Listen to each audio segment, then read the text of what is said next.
voici notre texte sur lequel on va se baser pour répondre aux questions de compréhension. Première question. ماذا أراد الرجل أن يختبر. Traduction. Qu'est-ce que l'homme voulait tester? ماذا, qu'est-ce que, أراد الرجل, voulait, l'homme, donc l'homme voulait, أن يختبر, donc on a dit que أراد أن يختبر, qu'on traduit littéralement par il voulait qu'il teste, ça veut dire il voulait tester. ماذا أراد الرجل أن, et on a vu qu'après أن, comme en français, après que, eh bien vient un subjonctif. Donc au lieu de dire يختبر, il teste, on dit يختبر. Alors, la réponse dans le texte, elle se trouve dans la première phrase. أراد رجل أن يختبر ذكاء ابنه.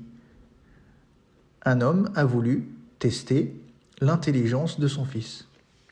Donc, réponse à la question. أراد, il voulait, أن يختبر, tester. Tester quoi? Donc c'est un complément direct du verbe. ذكاء, l'intelligence de son fils. Annexion, ذكاء ابنه. Et donc, ce premier mot est à l'accusatif parce qu'il est complément direct du verbe tester. Et ibnihi est au génitif parce que c'est le deuxième mot dans l'annexion, ذكاء ابنه, l'intelligence de son fils. Par quoi on voit que ce mot est au génitif? Il y a une kasra sur le noun. Parce que le mot fils se dit ibnoun. La dernière lettre du mot, c'est un noun.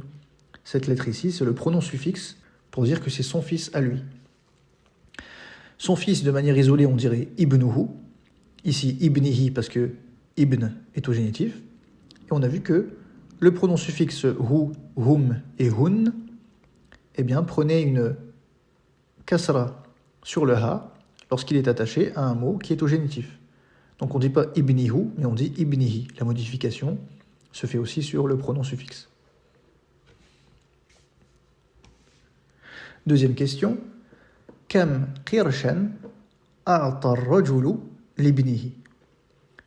Combien de pièces l'homme a-t-il donné à son fils? Kam qirshan, combien de pièces? Donc kam, c'est le mot interrogatif combien. Pour dire combien de machin en arabe, eh bien machin va être au singulier et à l'accusatif.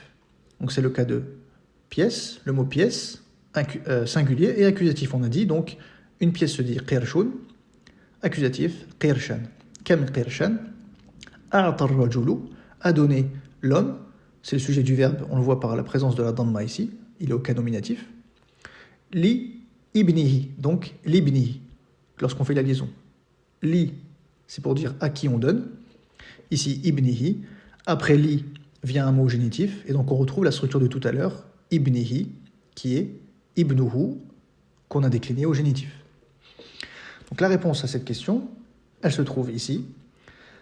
فَأَعْطَاهُ عَشَرَةَ قُرُوشٍ. Il lui donna donc 10 pièces.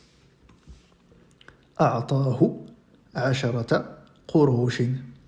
Ici, il lui a donné 10 pièces. أَعْطَاهُ. Il a donné a'ta à lui, hu. Donc on voit qu'ici, le verbe qui terminait initialement par un alif maqsoura voit ce alif prendre sa forme initiale, entre guillemets, ici, le bâton qu'on connaît, parce qu'on va ajouter au verbe, ici, le pronom suffixe hu pour dire qu'il donna à lui. Donc a'tahu, il lui a donné.